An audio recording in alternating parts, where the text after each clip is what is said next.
É, hora do Moá. Uma atendente de telemarketing é transportada para um mundo de fantasia, onde ela vira a serva de um tirano cruel que elimina qualquer um que ele não gosta. Ela sabe que estará em perigo se continuar perto desse imperador louco, então planeja fugir antes que seja tarde. Para isso, ela começa a fazer negócios, comprar navios e treinar concubinas para o tirano. Mas seus planos são frustrados quando sua personagem parece esconder bem mais que o livro contava. Oi, eu sou o Zakai, e vou estar lhe acompanhando na sua hora favorita. A obra de hoje é Eu me tornei a serva do tirano, e espero que aproveite. A história começa com a protagonista falando que a felicidade de seus clientes é a sua felicidade, e pergunta como ela pode ajudá-los hoje. Mas o cliente está furioso e pergunta se ela perdeu a cabeça por lhe vender aquele lixo e se ela gostaria de ser processada. Parece que a protagonista é uma representante de serviço ao cliente, uma atendente de telemarketing. Ela suspira, enquanto pensa que lá vai ela de novo. Ela tenta se manter calma enquanto pergunta se o cliente poderia mencionar em detalhes o que o deixou desconfortável. O cliente responde perguntando se ela era incapaz de entender o que os clientes estão dizendo. A garota boceja e se sente sonolenta. Ela sabe que não deveria ter insistido em ler aquele livro, e deveria ter ido para a cama mais cedo. Ela decide ir dormir assim que sair do trabalho, e fecha os olhos um pouco. De repente, ao abrir os olhos, ela se encontra em um lugar diferente. Sentado no majestoso trono dele, Sua Majestade pergunta a Ethan, seu cavaleiro, se ele está ciente daquilo que fez de errado. Ethan pede desculpas, enquanto a garota se pergunta onde está. As pessoas ao lado dela conversam se Ethan será capaz de responder ao que Sua Majestade quer em 3 segundos. Eles sabem que tem que fazer algo, já que o Barão Manai foi assassinado quando quebrou a regra dos 3 segundos, o que lhes assusta.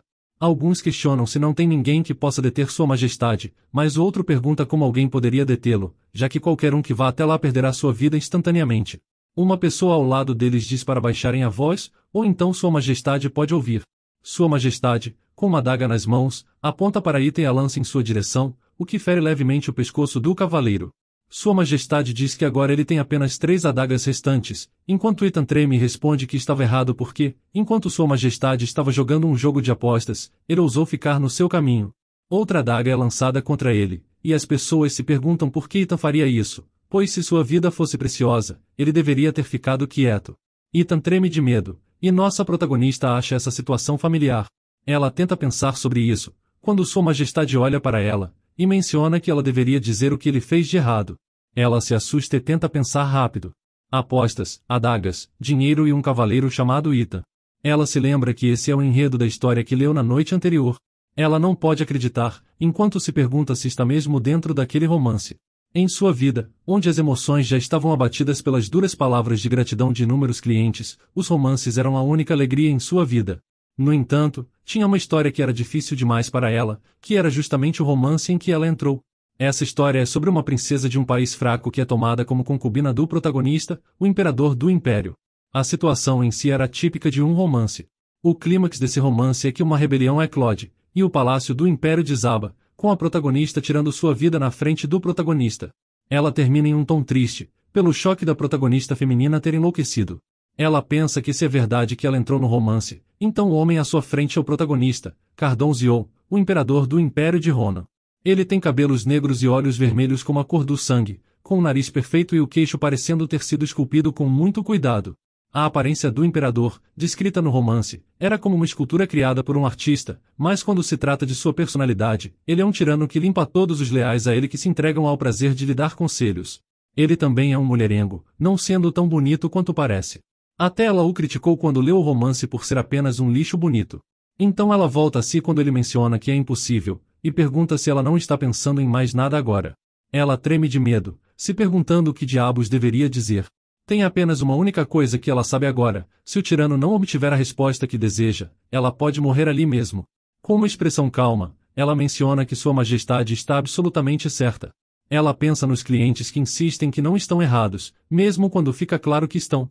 Ela espera que suas verdades digam a ele que ele está realmente certo, então ela questiona como Ethan ousa roubar a vitória de Sua Majestade trapaceando. Ela pensa que se precisasse encontrar o homem do call center, ela repetiria como um papagaio que a compensação seria impossível pelo dano causado pela negligência do próprio cliente. Ela questiona a todos que terrível deslealdade é essa, pensando que nessa situação, em que o homem segura uma adaga e está pronto para lançá-la nos outros, ele está absolutamente certo.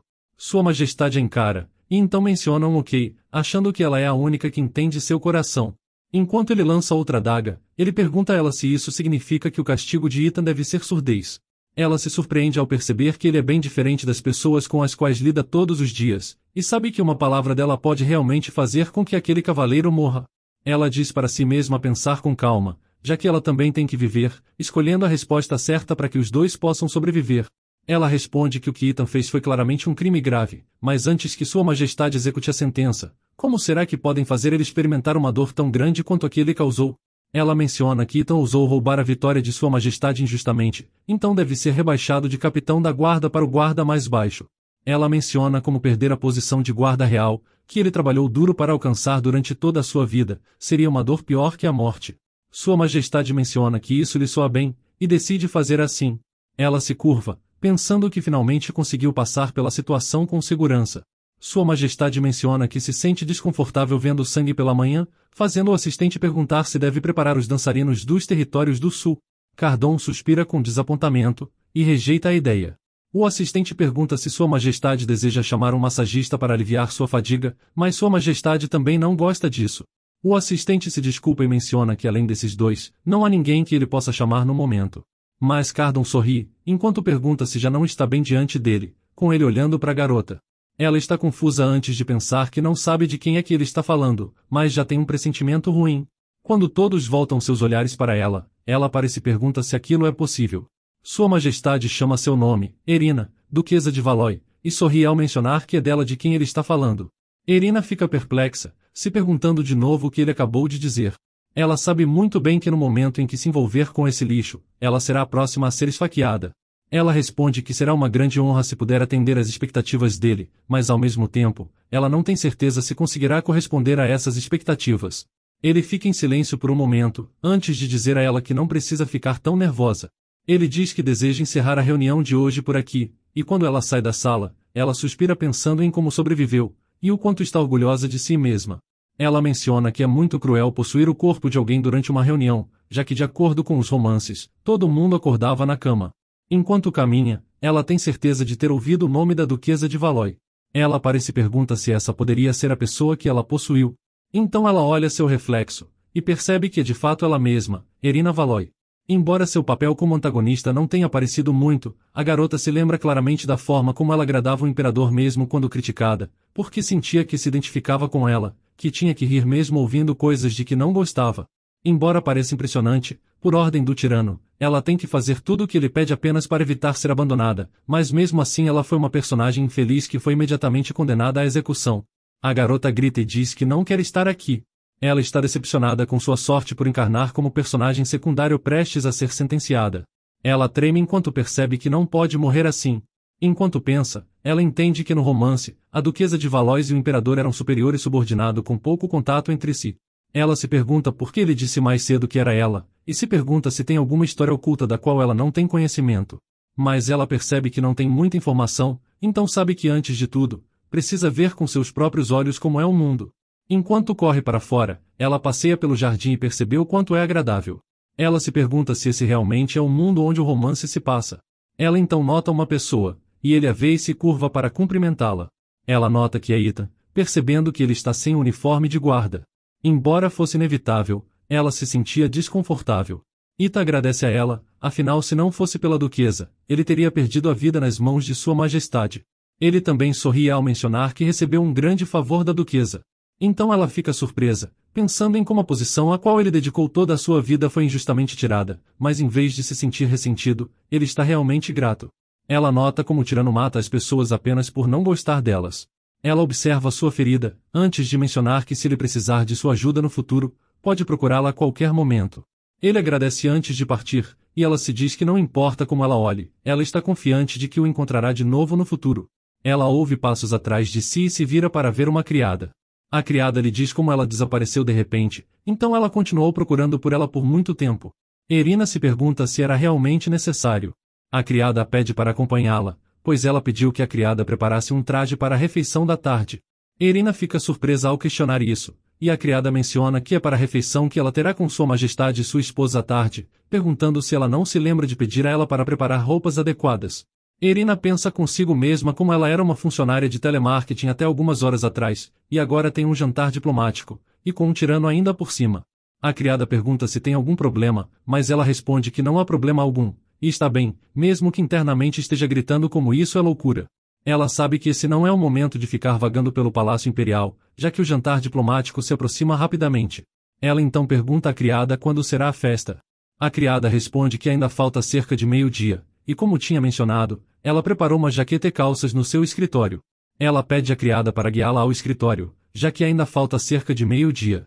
Ela corre para o escritório e sabe que pode ter tido um pouco de sorte naquela primeira vez, mas não teria esperança se continuasse assim. Ela não tem ideia do que está acontecendo, e percebe que para sobreviver a um tirano que destruiu o império em 5 anos, ela tem que voltar a si e entender os negócios da duquesa primeiro. Ela se lembra que tem um espaço privado dentro do Palácio Imperial, onde ela soube pela história original que as pessoas recebiam um certo tratamento especial. Ela sabe que uma pessoa com tanto poder como uma duquesa deve saber de muita coisa, então se ela souber das informações antecipadamente, pode não ter muito risco dela cair nas mãos do imperador. Quando ela vê o documento, Irina se assusta e o amaldiçoa, percebendo que a família real está à beira da falência. Ela se sente e continua pensando que certamente morrerá, assim como a duquesa de Valois. Com esse tesouro vazio, o que vai acontecer se o imperador fizer uma proposta dizendo que construirá outra vila amanhã? Ela sabe que morrerá mais cedo que a duquesa original, que morreu no ano 1000 do calendário imperial. Ela fica deprimida e se pergunta sobre sua experiência como funcionária de telemarketing, e se vai acabar sendo uma traidora desajeitada como na história original. Depois de sobreviver de alguma forma aumentando os tesouros, ela deve guardar fundos para seu exílio e fugir antes que o império caia. Para que não haja dúvidas em cumprir os sonhos e esperanças do tirano, ela se tornou uma traidora rara. Na hora do jantar, um homem menciona que obviamente, a rainha e ele solicitaram uma reunião privada com sua majestade. Ele é o rei Teraka do país vizinho, o Império de Iso. Irina de repente aparece enquanto grita, afinal sem ela, quem ousaria provar a comida de sua majestade Cardon? Cardon fica surpreso, assim como os convidados, enquanto ela sorri alegremente. No fundo, ela se pergunta por que suas reações estão assim, e se pergunta se isso soou muito como uma ameaça. Mas ela sabe agora que não é melhor que o cão de Cardon, mas sabe que até os cães têm que latir para sobreviver. Ela se aproxima do rei Teraka e pergunta se ele quis dizer que estava tudo bem para sua majestade, o grande imperador, ser envenenado. O rei fica aterrorizado, e diz a sua majestade que sem dúvidas não foi isso que ele quis dizer. Irina concorda alegremente com ele, dizendo que obviamente não era isso que ele quis dizer. Ela lamenta pelo outro rei, mas agora que as coisas chegaram a esse ponto, ela tem que ser ainda mais descarada. Ela se curva e menciona que está falando sério, e pergunta lealmente a sua majestade se está tudo bem para ela provar a comida dele. Ele a diz para fazer um favor e provar, porque se ele comer comida envenenada, ele se sentirá desconfortável. Ela sorri, e agora lembra que ele era um espadachim que criou uma reputação para si mesmo na guerra de conquista durante seu tempo como príncipe. Ela espera que o imperador não acabe com dor de estômago, ou ela pode atravessar o rio Iordan. Ela prova a comida, dizendo a ele que não há nada de errado com ela, e ele pode comê-la agora. Sua mão tremia enquanto ele lhe dizia que ela fez um bom trabalho, mas ela se pergunta se era por trabalhar duro ou por arriscar sua vida. Ela sabe que ninguém iria envenenar um espadachim que não pode ser morto por veneno, e como também não parecia que a comida estava envenenada. Mas ela se pergunta se algum dia chegará o dia em que todos os seus esforços dolorosos a esse homem valerão a pena. Ela diz a ele que é verdadeiramente uma honra poder contribuir para as refeições de sua majestade. Ele responde que é uma honra, e agora pode comer com tranquilidade graças ao trabalho árduo da duquesa. Mas então ele lhe diz algo que a faz ficar ansiosa, mencionando que cortar o bife é chato. Ela de repente agarra o prato do rei Teraka e se vira, sabendo que se não fizer o que o tirano quer, ela tem 100% de chance de morrer. Então ela pede mentalmente a compreensão do rei Teraka, e traz o prato de volta a Cardon, que menciona como era um bom corte, e agora ele pode comer, mas está quente. Então ela pega um leque e pede às criadas para abrir as janelas, para fazer sua majestade parar de sentir calor. Tanto o rei quanto sua esposa estão surpresos, mas ela sorri e pergunta o que ele acha, se ele se sente melhor agora. Ele responde que o leque dela tem um cheiro estranhamente parecido com perfume, o que é algo desagradável. Ele a diz para parar de abanar, e ela corre para jogá-lo fora, sabendo que não é suficiente parar de abanar, já que qualquer coisa que incomode o imperador deve ser eliminada, antes de descobrir que aquilo era um presente da mãe da rainha. Cardon então menciona uma estátua, e ela imediatamente responde que vai mandar retirar, pensando que se cometer muitos erros e não retomar o controle rápido, logo estará morta. Mas ele diz a ela para deixar ela lá, pois a estátua é agradável de olhar, se misturando bem com a paisagem da sala. Ele só deseja que algo pudesse ser feito com o brilho na cabeça. Ela sabe que não pode mais evitar, pois agora já cruzou um caminho irreversível, e tem que resolver isso sem destruir a beleza da estátua angélica. Segundos depois ela agarra a cabeça do rei, pensando que não tinha mais escolha a não ser isso. Em seguida ela pega sua peruca e coloca na cabeça da estátua. Sua Majestade menciona que a estátua está ainda mais bonita agora, e é de se esperar que a duquesa tenha um ótimo olhar para essas coisas. Ele sussurra em seu ouvido que além da estátua, agora há outras coisas que requerem mudança, e ele adoraria ver como ela resolve isso. O rei olha para ela com raiva. Ela sorri, mas no fundo, está preocupada com o quanto isso está lhe deixando louca. Mas a reunião continuou, e o rei menciona que assim como disse a ele por correspondência, o movimento das nações vizinhas estava incomum nos dias de hoje, e houve alguma fricção com eles, o que causou alguns danos às suas fronteiras. Ele pergunta o que Sua Majestade pensa dessa situação, mas Sua Majestade fica sem palavras. Irina pensa que a razão pela qual o rei estava tolerando suas ações absurdas era porque ele estava desesperado que Cardon mediasse o conflito. Ela sabe que isso é uma ideia tola, afinal por que o tirano, que só sabe fazer o mal, resolveria problemas entre outras nações enquanto não resolve problemas menores de seu reino? O rei treme, pedindo para ele pensar sobre isso com calma. O reino de Islande também faz fronteira com o Império, então ele imagina que isso é algo que Sua Majestade esteja interessado. Irina se surpreende de repente, se perguntando se esse não é o reino da nação que levou o Império à sua queda, e a terra natal da protagonista original. Mesmo assim ela ainda pensa como um imperador que não se importa com os assuntos de Estado pode se preocupar com isso. De repente ele diz que na próxima primavera ele convidará todos para um banquete. Todos ficam sem palavras sem entender o que ele estava falando, e enquanto ele continua, diz que provavelmente o mal-entendido será resolvido em breve de qualquer maneira. Ela estava se perguntando o que estava se passando na cabeça dele. Ela também lembra do evento da próxima primavera, que foi originalmente chamado de Grande Banquete na história original. Ela se pergunta se não foi a primeira vez que a protagonista feminina e Cardon se encontraram. Ela fica sem palavras, enquanto ele pergunta a ela se tinha algum problema. Irina responde que não, se levantando e declarando que vai trabalhar duro, até transformar seus ossos em pó para proclamar sua grandeza a todos. Ela sabe que a partir do momento que Cardon encontrar a protagonista original, a contagem regressiva para sua pena de morte começa. Então se ela deseja sobreviver na próxima primavera, quando Cardon estiver distraído com a protagonista, ela deve fugir do Império. Com o fim da reunião, ela devolve a peruca ao rei, mencionando como cometeu um terrível erro, e está muito arrependida. Ele está furioso, mas apenas pega ela e sai. Ela menciona de novo que pedia desculpas sinceras por danificar itens valiosos. Ela pensa se apenas com um pedido de desculpas seria possível impedir que o reino de Teraka se una a Islã, e declare guerra contra eles por causa desse incidente, entendendo que não há mais a necessidade de manter o orgulho de duquesa imperial. Ela fala que gostaria de compensá-los por seus bens danificados, e se há algo que eles gostariam de pedir dela, ela ficaria feliz em ajudar. Ela espera que ela não tenha acelerado o movimento de destruição do Império. O rei fica em silêncio, antes de mencionar que se essa é a intenção da duquesa, ele gostaria de lhe fazer uma pergunta. Ela diz para ele não hesitar em perguntar qualquer coisa, fazendo ele mencionar que estão pensando em expandir seu negócio de seda em Teraka. Ela entende que sabe perfeitamente sobre isso, pois era a seda usada sempre que um vestido da protagonista era feito na história original. Era tão caro que as finanças do Império estavam à beira da falência, então ela se pergunta por que eles se incomodariam em expandir um negócio que já está indo bem. Ele menciona que sabe muito bem como essa história deve ser um fardo para a duquesa, já que a seda deles não é bem conhecida e ainda não foi testada. Isso a deixa confusa, se perguntando se isso significava que atualmente não tem muitas pessoas que conhecem a seda ou o reino de Teraka, que era famosa por seu alto preço. Ele menciona que se expandirem seu negócio, e solidificarem seu relacionamento comercial com o Império estabelecendo uma base sólida, Islã não será capaz de tratá-los tão descuidadamente. Ele diz que se a duquesa ajudá-los, ele pensa em exportá-la pelo preço original, mas ainda questiona se isso não seria um pedido muito difícil. Irina sabe que isso é um grande sucesso, e enquanto aperta a mão dele, menciona que não será fácil, mas ela se esforçará para fazer isso acontecer. Não apenas por causa de seus preciosos clientes, mas pelo rei. Tanto o rei quanto a rainha agradecem a Irina, enquanto ela responde que não era nada demais. Ela pensa que mesmo que corte o nariz e os olhos, a satisfação do cliente é o principal. Se ela souber o conteúdo da história original, pode resolver qualquer problema. Um pouco depois, vemos a duquesa em seu estúdio, e Cardon coloca livros em cima da cabeça dela. Ela não tinha pensado nisso antes, mas apesar de conhecer a história original, ela ainda não sabe o que fazer, e também questiona por que um homem que deveria estar bebendo e festejando está em seu escritório.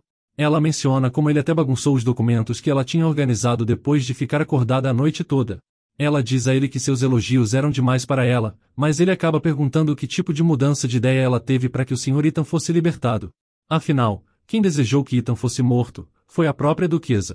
Ela fica bastante surpresa, enquanto ele continua, mencionando que ela deve ter determinado que o homem que estava manipulando deveria se aproximar da Imperatriz primeiro, e ser eliminado mais tarde. Ela então se pergunta se o senhorita era mesmo um cão que ela, ou melhor, a duquesa, costumava controlar. Ela também se pergunta por que a Imperatriz é mencionada agora. Não foi ela que apareceu na última parte do romance, quando entregou informações confidenciais que se revelaram cruciais para Slan?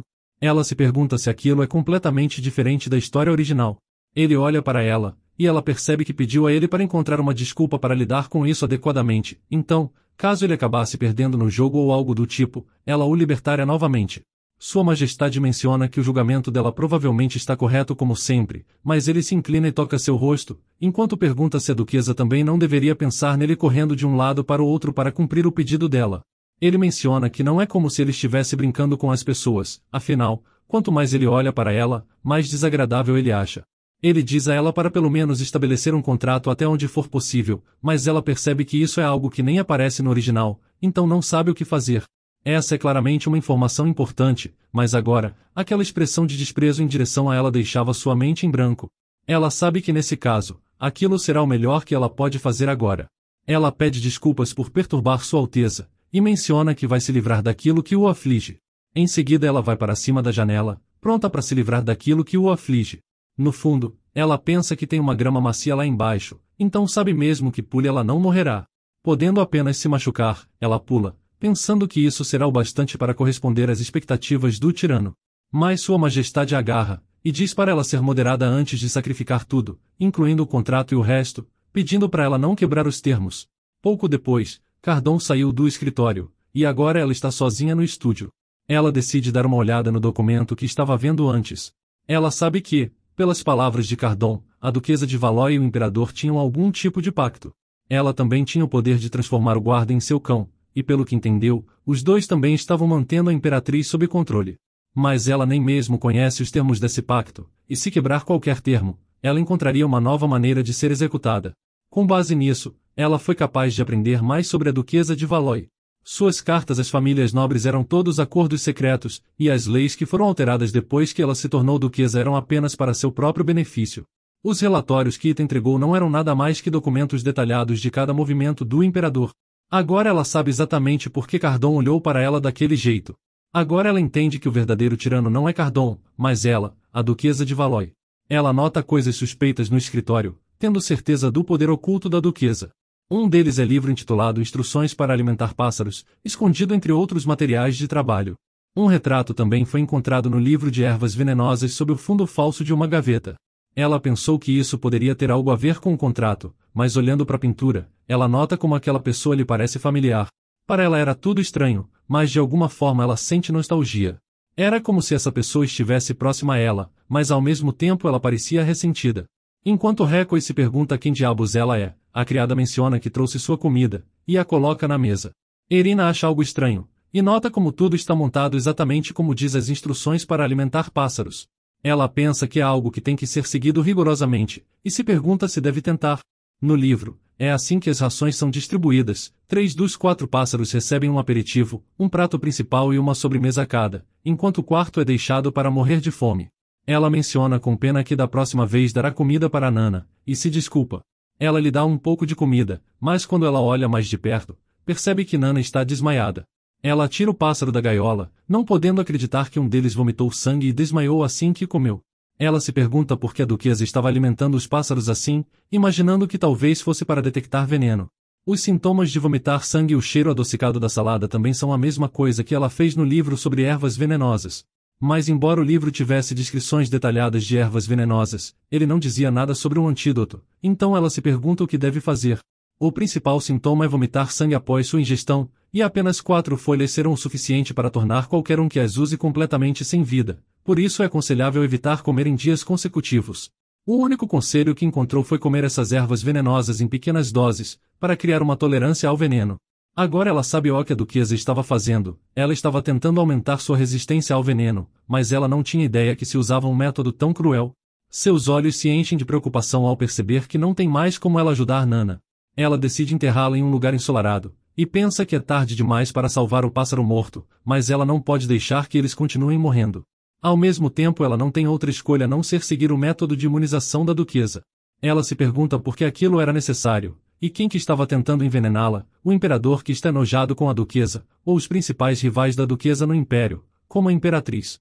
Ela decide começar pelo oponente mais fácil. Ela entra em uma sala onde Ethan está, e pergunta se ele está se adaptando bem à sua nova posição.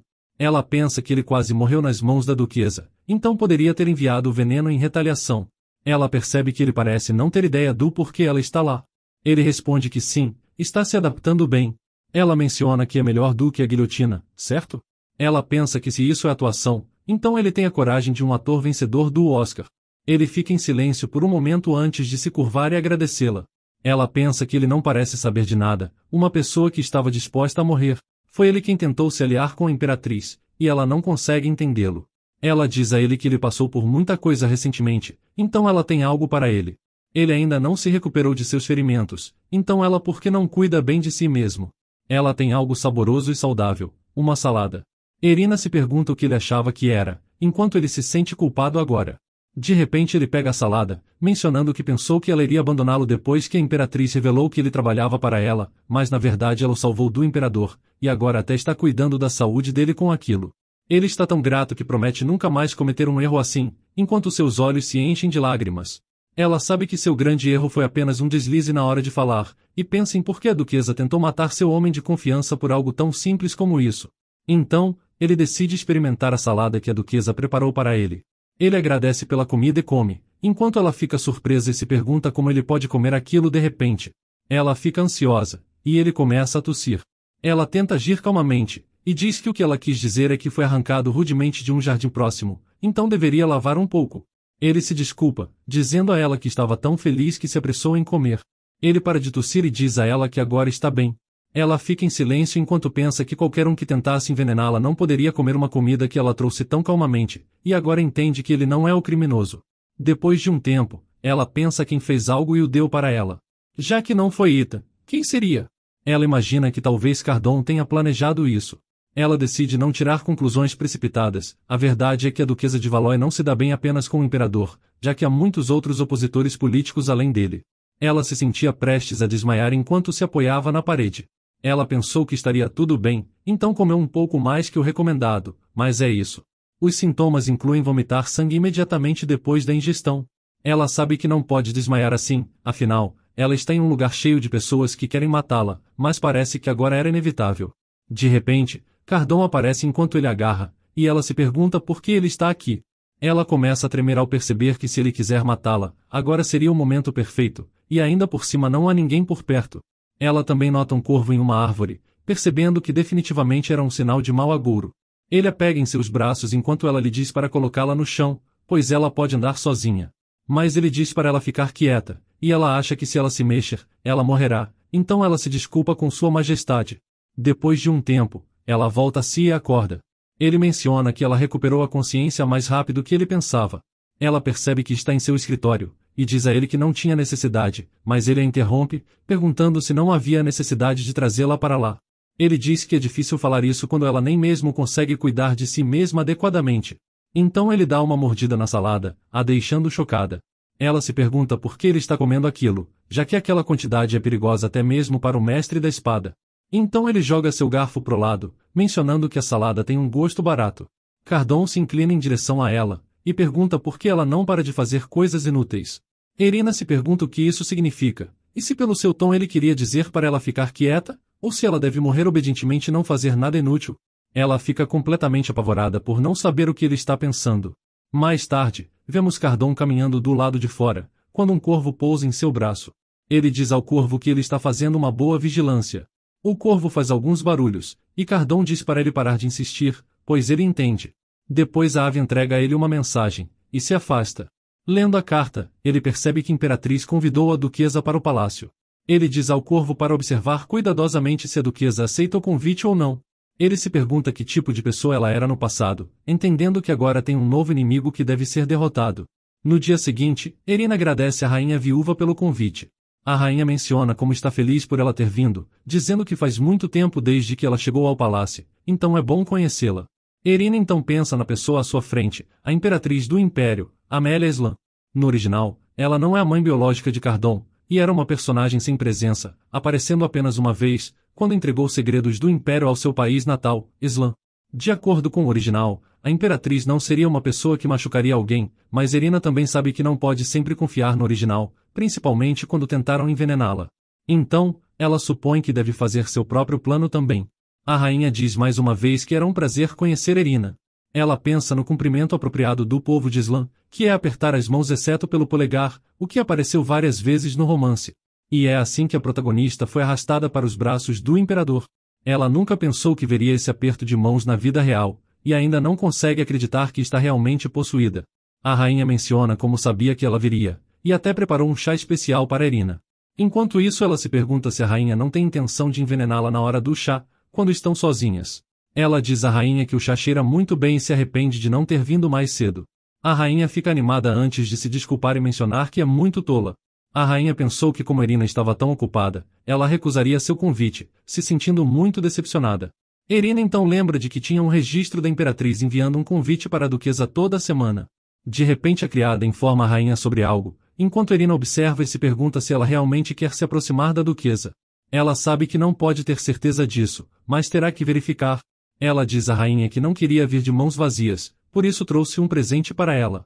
A rainha respondeu que não era necessário, mas Irina diz para ela aceitar sem culpa, e que ela mesma preparou, sendo o chá feito de marza. A rainha sorri antes de mencionar que está surpresa em ouvir isso, e pergunta se ela normalmente não usa flores mais aromatizadas em seu chá. Irina responde que claro, as flores fortemente aromatizadas são requintadas, mas ela realmente gostou desse aroma mais sutil. Ao contrário da raiz, a flor de marza não é venenosa, então ela pode tomá-la sem medo. Irina continua pensando, e fala como aquela criada que lhe deu as flores, e ela ficará satisfeita se a rainha usar ela quando precisar. Ela sabe que essa serva é a mais provável culpada de envenenar sua comida, mas se ela lhe interrogar agora, ela revelaria que está atrás do culpado. Por agora, a prioridade é revelar o mandante antes de lidar com pessoas significativas. Em seguida ela pede à criada para servir o chá para a imperatriz. Mas enquanto a criada serve, ela acaba derrubando o chá em Irina e se ajoelha para pedir desculpas à duquesa. A rainha também se desculpa pela situação, e pergunta se ela está bem. Irina responde que felizmente o chá estava frio, então não lhe causou nenhum dano. Ela menciona ainda que adoraria ficar mais tempo, mas infelizmente terá que ir se trocar para sua próxima reunião. Ela se levanta para sair, enquanto pensa que agora não há mais dúvidas do culpado ser a imperatriz. Mais tarde, ela conclui que a imperatriz usou a serva para envenenar sua comida, mas ela ainda é incapaz de entender por que a rainha faria isso. Mais cedo, a rainha também disse a Irina que se ela estiver em apuros, sempre pode vir até ela.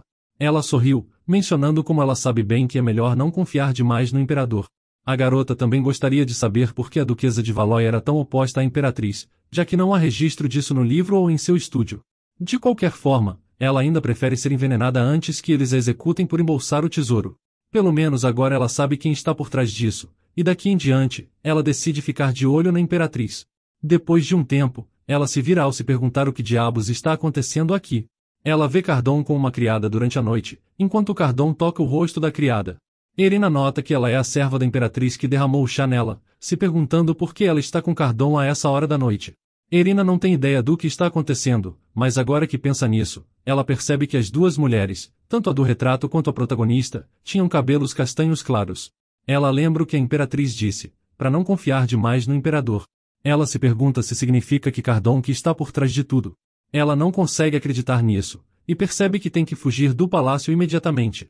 No dia seguinte, ela diz a Cardon que como subordinada leal de Sua Majestade, ela gostaria de fazer uma viagem para inspecionar o país. Ele pergunta se a própria duquesa assumirá um trabalho tão problemático, e pede para ela continuar lhe explicando. Irina menciona uma dúvida, pois ela se perguntava se o Tesouro Nacional estava diminuindo a cada dia, então quer saber se há um vazamento em algum lugar. Cardon fica em silêncio por um momento, antes de sorrir e perguntar por que ela não diz honestamente que está indo pelo dinheiro, já que é de conhecimento de todos a obsessão da duquesa por dinheiro.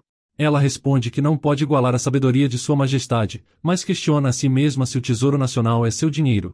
Em sua mente, ela queria partir imediatamente, mesmo que seja apenas por uma breve viagem. Mas mesmo que ela fuja, ela não conhece o estado do país, então não conseguirá evitar a morte nesse caso. Ela sabe que seria melhor estabelecer a base para uma fuga com antecedência. Ela fala que espera que Sua Majestade desfrute de uma vida mais rica e luxuosa que qualquer outro monarca, e acima de tudo, Através dessa viagem, ela fará com que outros saibam das profundas intenções de Sua Majestade para o país.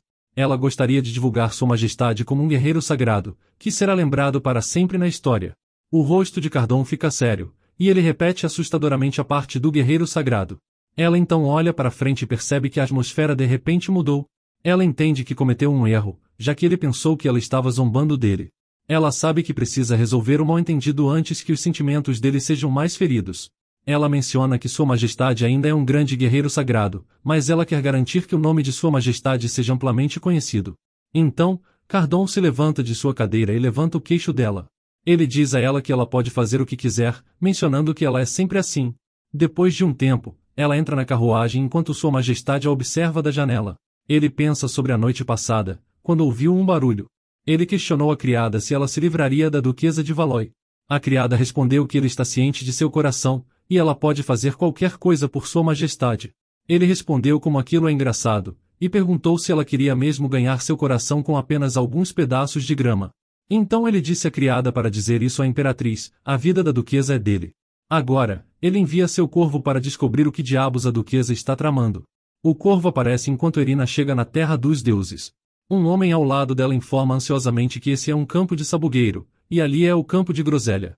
Irina menciona como tem tantas frutas, o que faz o homem entrar em pânico, e se desculpar porque há muitas frutas. Mas ela responde que está apenas admirada, chamando pelo nome de Barão Aine. Ela nota que, olhando para sua aparência assustada, ela pode ver bem qual era a reputação da duquesa de Valois, e sabe que será difícil se continuar assim. Ela pensa em como chegou aqui depois de ser possuída, mas ainda não pode sair de mãos vazias. Hoje em dia, as frutas do barão são essenciais em todas as padarias famosas. Ela diz a ele que ele tem uma grande percepção para cultivar numa terra árida até esse ponto. Ele se assusta com o elogio, respondendo que foi apenas sorte. Ela pergunta se ele diria que foi sorte ter plantado árvores frutíferas considerando a acidez do solo, e diz a ele que isso é tudo resultado do esforço do barão, mesmo que ele seja modesto. Ele agradece, enquanto fica levemente vermelho. Ele diz a ela que na verdade, a partir desse ano, eles estão planejando cultivar novas espécies de mirtilos também, e o sabor doce dos mirtilos combina bem com geleia. Ela se pergunta se ele está falando dos mirtilos que estavam no romance original, pois no livro é um produto desperdiçado. Havia poucas cenas onde a protagonista comia uma refeição formal. Entre elas, tinha apenas uma cena onde a comida aparecia.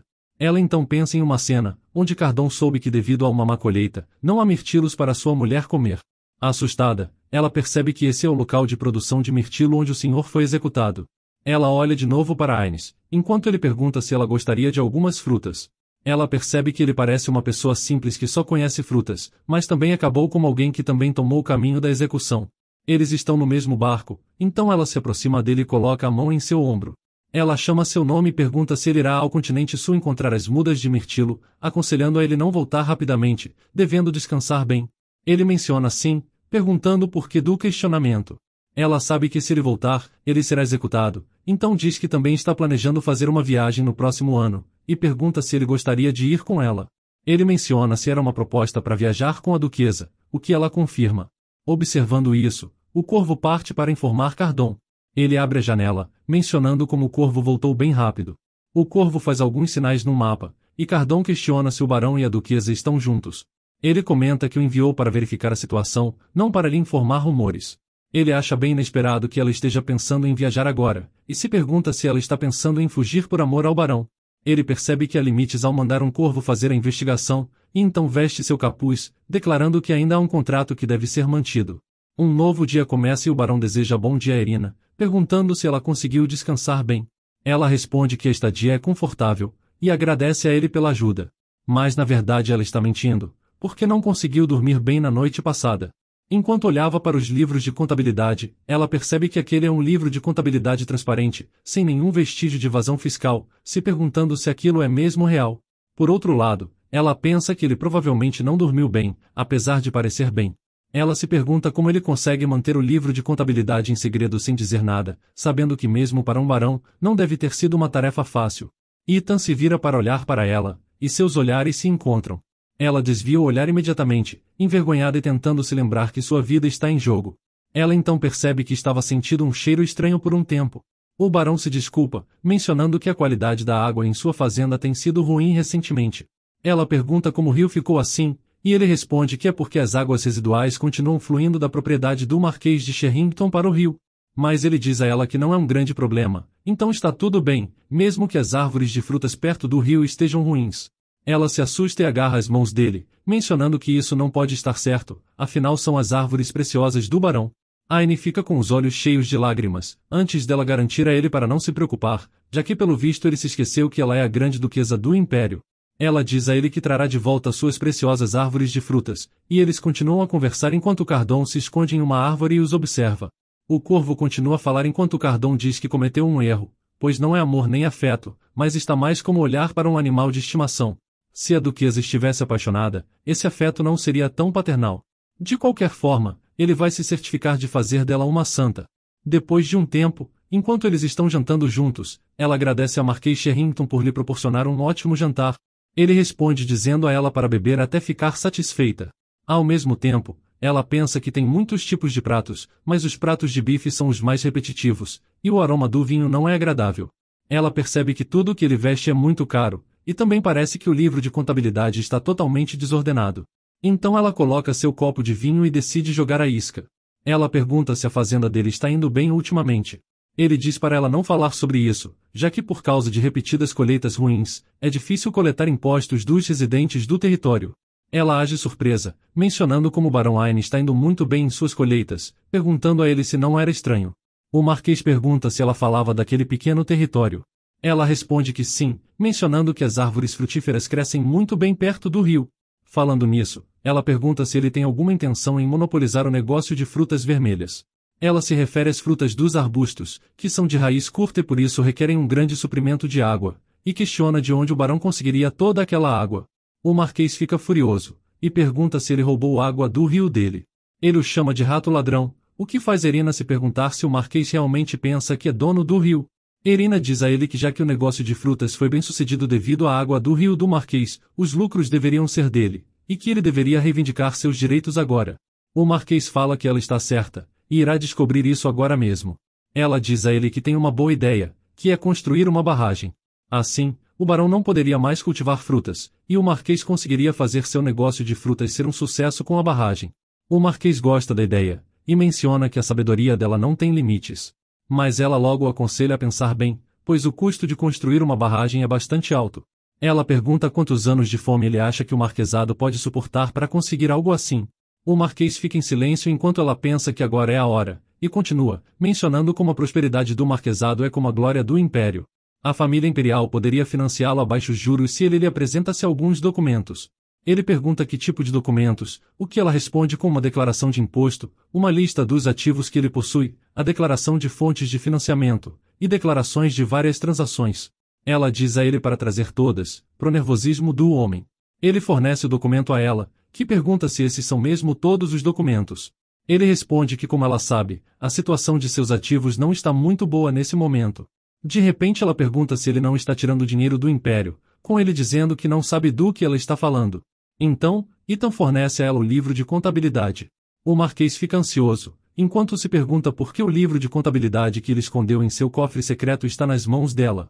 Ela diz a ele que ele parece ter grandes investimentos no exterior em operações de jogos de azar ilegais sob um nome falso, e até pergunta se ele leva o lucro para Eslan. Ela então questiona o que vai acontecer quando Sua Majestade descobrir isso. Então ele se ajoelha, implorando para que ela o ajude, pois ele fará qualquer coisa. Ela diz que tem uma dica para o Marquês: golpe é algo que apenas pessoas inteligentes podem se dar ao luxo de fazer.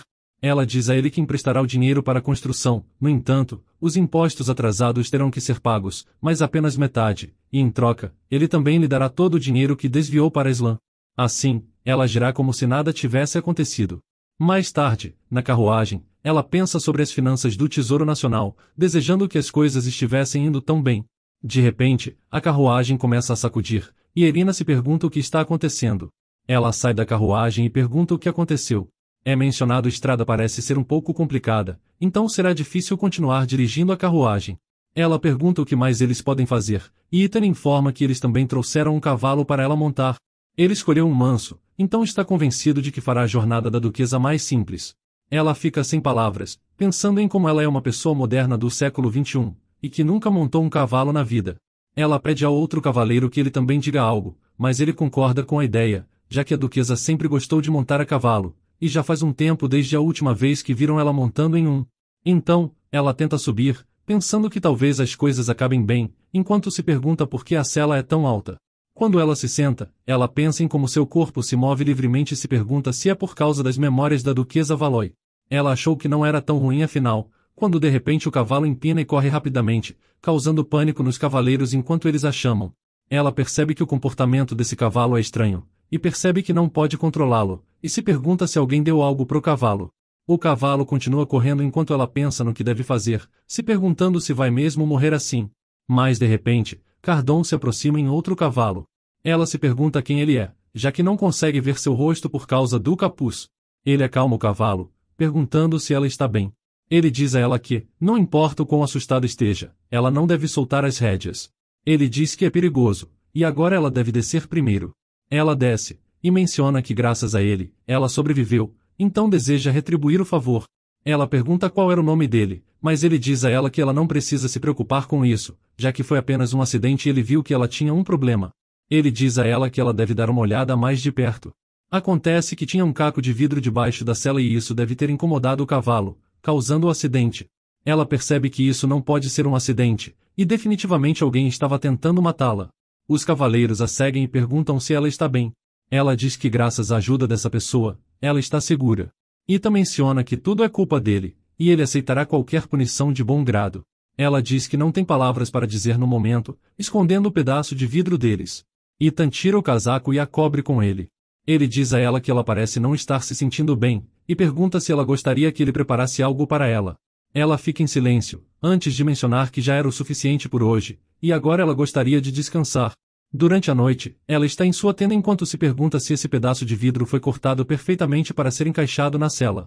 Levando em conta que foi feito com muito cuidado, foi claramente o trabalho de alguém de dentro. Ela se pergunta quem diabos está tentando matá-la de novo, quando ouve uma voz e olha para trás, para ver um homem com uma espada pronto para atacá-la, antes que ela corra e se pergunte o que diabos está acontecendo, e quem era ele. Ela grita perguntando se tem alguém do lado de fora, mas o homem agarra, com ela tentando olhar para o rosto dele. De repente, ela fica aterrorizada, pensando em como a duquesa estava certa. Em vez de salvar os outros por simpatia desnecessária, o julgamento da duquesa original permitiu que ela sobrevivesse a todos os tipos de ataque surpresa, então ela deveria ter acreditado nela e matado Ethan. Ela sabe que não foi inteligente, e se agisse como a verdadeira duquesa, talvez também tivesse conseguido escapar naquele momento. Mas então Cardon chuta e derruba Ethan. Quando Ethan o vê, ele foge. Ela diz a Cardon que ele não deve ter ido longe demais, e se ele o pegar, certifique-se de não o matar, já que ela precisa saber de algo. Depois de um tempo, Cardon captura Ethan, e diz a Irina que ele conhecia todos os guardas que estavam circulando, e ela deveria ter mais cuidado, já que ele é uma pessoa habilidosa. Ela entende que ele está certo, porque ela fez muito barulho mais cedo, mas mesmo assim ninguém veio. Ela realmente deseja executá-lo agora. Ela se aproxima dele, e chama seu nome. Ela se ajoelha, e pergunta se ele pode explicar a ela o que acabou de acontecer. Ela menciona que sabe melhor que ninguém que ele não é o tipo de pessoa que faz algo assim, e pergunta quem diabos ordenou que ele a matasse. Ele permanece em silêncio, com ela dizendo a ele que se ele continuar e não abrir a boca, ela não terá escolha a não ser levá-lo ao tribunal como um criminoso. Mesmo assim ele ainda permanece em silêncio, então ela manda prendê-lo e levá-lo embora. Mas Cardon se desculpa com ela, e menciona que considerando o futuro, seria melhor matá-lo agora. Ela sabe que ele está certo, mas não importa qual desculpa ele dará, ela ainda se sente relutante em matar pessoas por vontade própria, já que ela não é a verdadeira duquesa Valois. Ela agradece a ele por salvar sua vida 2 vezes, já sabendo que ele é Cardon, enquanto o chama de sua majestade. Ele tira o capuz enquanto sorri, mencionando que parece que ele não consegue esconder sua identidade dos olhos da duquesa. Ela apenas diz a ele que ele a salvou 2 vezes, e que ela nunca esquecerá disso. Ele menciona como ela está agindo estranhamente, e que não há necessidade disso, pois se não fosse pelo contrato, ele a deixaria. Ela sorri, falando que a lealdade de sua majestade ao contrato é um exemplo para todos. Ele se vira e menciona que parece que ele fez o suficiente, e se despede dela. Ela entra em pânico e se pergunta se ele vai deixá-la assim, como se aquilo não fosse nada. Ela pede para ele esperar e menciona que está escuro, então ele deve ficar à noite. Ele diz a ela para sair do seu caminho, mas ela menciona que quase morreu 2 vezes hoje, e pergunta se vai ser preciso uma 3ª vez. Ela diz a ele que se ela morrer, o contrato terminará, e sua majestade terá que ir de um lugar para outro por causa dela. Ele fica realmente sem palavras antes dela agarrar seu capuz. Ele pergunta se ela realmente deseja que ele fique com ela. Eles entram na tenda, e ela menciona que se soubesse que Sua Majestade viria, teria preparado uma tenda melhor. Ela teme que não seja suficiente, e ele responde que isso era exatamente o que ele estava pensando. Sua Majestade começa a desabotoar a camisa, fazendo com que ela entre em pânico de novo e pergunte o que ele está fazendo. Ela se lembra das experiências de Cardon com mulheres no original, e diz a ele que ela dormirá no chão. Ela pensa que não tem nada pior que ser promíscua, mas para evitar ser uma promíscua ela vai acabar morrendo de frio. Ela pensa em como está muito frio, e então vê Cardon, pensando em como ele parece estar indo muito bem. Ela pergunta se deve apenas se cobrir, antes de Cardon dizer a ela que ela está sendo muito agitada, o que ela se desculpa por ser muito barulhenta. Ele diz a ela para deitar, o que ela parece confusa, até ele agarrá-la e jogá-la na cama, mencionando que não quer que ela reclame, então ela pode dormir na cama. Mas ela diz que de jeito nenhum, pois esse é o lugar onde apenas Sua Majestade deve dormir, antes dele dizer que se ela está tão preocupada assim, então eles podem dormir juntos. Ela fica sem palavras, antes dele se inclinar sobre ela e dizer que a cama é bem larga. Ele repete, já que Duquesa também pensa no bem dele, então, se ela se preocupa tanto assim, eles podem dormir juntos. Ela entra em pânico e pergunta o que ele disse. Ele diz a ela que não vai impedi-la se ela ainda quiser dormir no chão.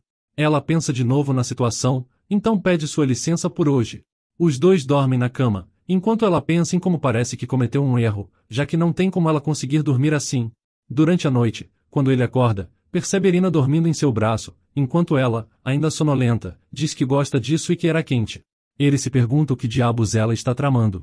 Ele pensa em como que de repente ela está ajudando um barão menor, e nem parece haver um conflito com o Marquês Sherrington, o centro da nobreza. Mas o pior de tudo, ele sabe que ela nunca seria a primeira a se aproximar dele, e se pergunta o que diabos ela está planejando. No dia seguinte, a rainha lê uma carta do Marquês Sherrington, avisando que parece que terá que entregar suas economias para a Duquesa Valois, notando que ela ama dinheiro. A criada informa que dessa vez ela viajou para áreas bastante remotas, e a Duquesa manda ela informar seu aliado para recebê-la bem. A rainha também questiona se Cardon já voltou, perguntando por que ele deixou a capital. A criada responde que ele deixou a capital dizendo que tinha muitos lugares que ainda não tinha visto, e que ele encontraria uma mulher nesse novo lugar, fazendo a rainha questionar como um tolo como ele pode se sentar no trono. Ela se lembra de seu filho, e pensa que se seu filho estivesse vivo, ele não estaria fazendo isso. Mas é aqui que terminamos o vídeo de hoje, então se você gostou e quer uma continuação, me avise nos comentários escrevendo Atendente de Telemarketing.